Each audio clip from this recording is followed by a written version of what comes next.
Hey guys, welcome back to my channel. So today I'm going to be doing the end of year book tag. This is the tag that was created by Ariel Bissett, and I believe I've done it every year for the past 4 years. And basically it's just a tag to look at the last couple months to the end of the year and talk about the books that you still need to read or still want to read. So the first question is, are there any books that you started this year that you need to finish? Also, if I sound sick, it's because I am. I just have a sore throat and a runny nose, but we're powering through. I will try to edit all my sniffles out. But, oh my god, literally as I said I was gonna do that, I sniffed. Okay, this is gonna be a mess. So any books that I started that I need to still finish. Usually when I DNF something, or I stop reading something, it's one of two things is gonna happen. Either one, I'm never gonna pick it up again, and I have no intention of ever picking it up again. Or two, I put it down with the intention of picking it up again, but not anytime soon. So there's really, of all the books that I DNF'd this year, none of them are ones that I'm really like wanting to pick up before the end of the year. But for books that I am still reading, I am reading Plain Bad Heroines by Emily M. Danforth. I've been reading this for a couple weeks, and I've just been reading it really slowly because it's very dense and kind of complex. So I want to take my time with it, but I'm loving it. So I'm 200 pages in, and I'm really loving this. I am reading this for a video that you will probably see at the beginning of December, but it's great. So it's kind of like part dark academia and the Seven Husbands of Evelyn Hugo. It's about this school in the early 1900s for girls, and there was a lot of very mysterious deaths of the students there. And now, present day, there was this very young author who wrote a book about those deaths at the school, and now they're turning that book into a movie. So we're following two different timelines. The one in the past following the deaths at the school in like 1902, and then present day we're following the author and the actors who were cast to play the 1902 characters in the story. It's complex, but it is so good. It is so sapphic. This is probably one of the most sapphic books that I've ever read in my life. And yeah, so it's slow going, but this is definitely a book that I'm going to be finishing within the next month. So the next question is, do you have an autumnal book to transition to the end of the year? I feel like every year that I do this tag, I struggle with this question a bit because I'm like, what does this mean? Like, does this mean a book that I reread every year? Is this asking for recommendations of books for you guys to transition to the end of the year? Is it asking, like, I don't really know, but I definitely am a seasonal reader. I feel like in spring and summer, I'm very romance heavy. Like, I'm all about the romance. And then when it comes to fall and winter, I read primarily dark, horror, mystery, weird, bizarre, like any books with a dark vibe just kind of is what I'm in the mood for in fall. So I have an entire fall book recommendation video that I think all of those would be great books to transition into the autumn months. I also have a horror book recommendation video if you are more into horror books.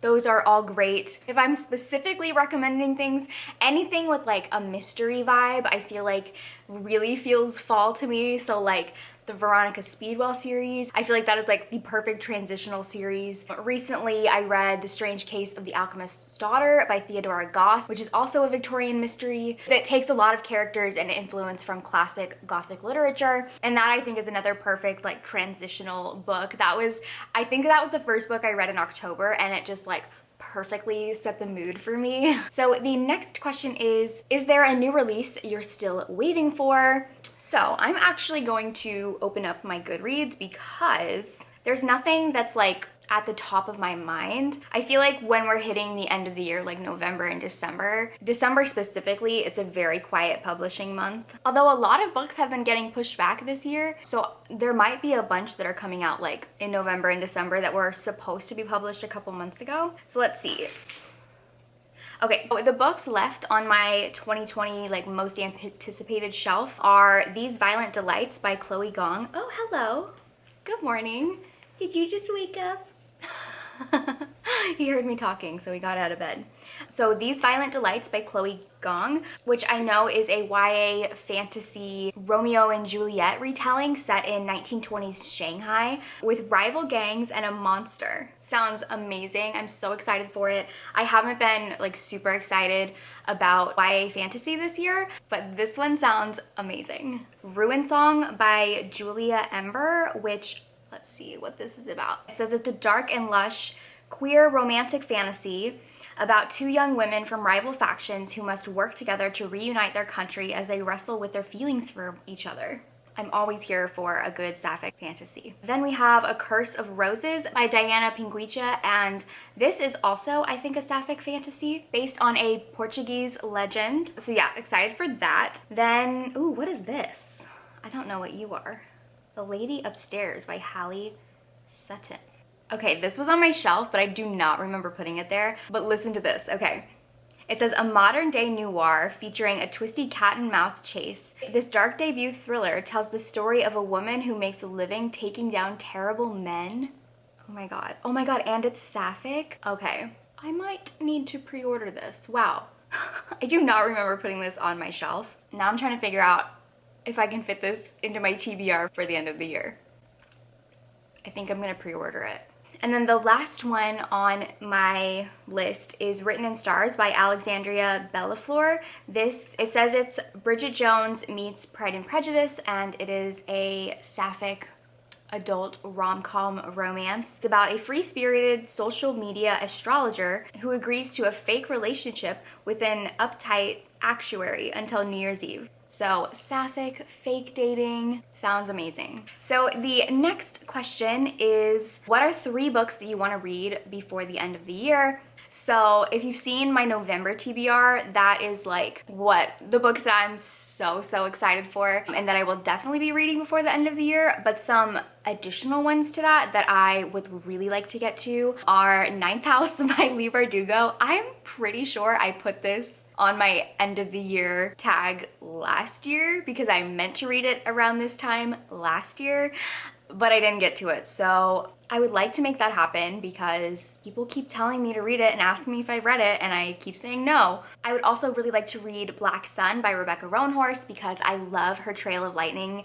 series, and this one just sounds so amazing. I've been seeing such great reviews for it, and it sounds like something that I'm just absolutely gonna love. And then, let's see, 3, so another one that I really like to read is Watch Over Me by Nina LaCour because I have read her other books and loved them, and this one has to do with ghosts, and it definitely sounds like a good kind of spooky, emotional, wintry fall vibes kind of book. All of her books have a very like heavy emotional aspect to it, so I am very excited to read this one. The next question is there a book you think could shock you and become your favorite book of the year?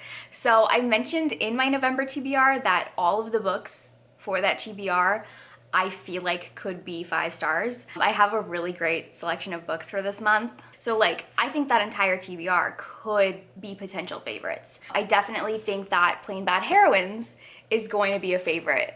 Do I think any of these books are going to knock off The House in the Cerulean Sea as my favorite book? No. That book like really cemented itself into my heart, and I would be shocked if I ever read a book that I love as much as that one, but I feel like every book that I read from now to the end of the year has a good shot at making my favorites list. This year in particular, my favorites list has the most competition because I feel like now more than ever I know my reading taste so well, and I'm able to pick books that are so like perfect and geared towards me.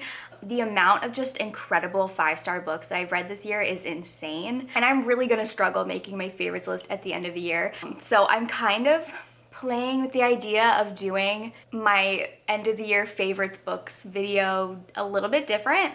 So I guess you'll see at the end of the year if I decide to do something different, because there's just so many amazing books. I don't know how I would be able to narrow it down. And then the last question is, have you already started making plans for 2021? Yes.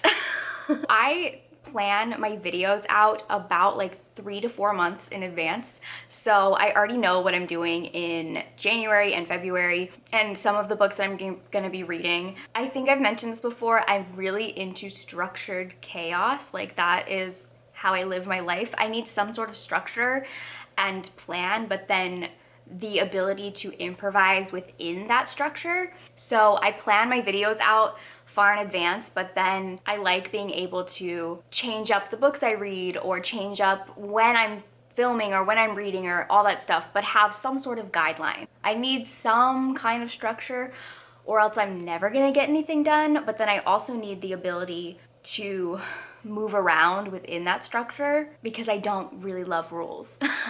So let me think if I can tease a video for you guys. Let me look at my list and see if there's anything that I can sort of like give you to look forward to. No, I don't want to tell you that one. Okay. All right, I'll tell you this one, but I'm gonna be vague. I'm doing a video that will have the title, Can We Trust Goodreads? That's it, that's all I'm gonna tell you. So that was the end of your book tag. Definitely let me know in the comments, what is one book that you are the most excited to read before the end of the year? It's like the top book that you have to get to. Thank you guys for watching, and I will see you in my next video. Bye!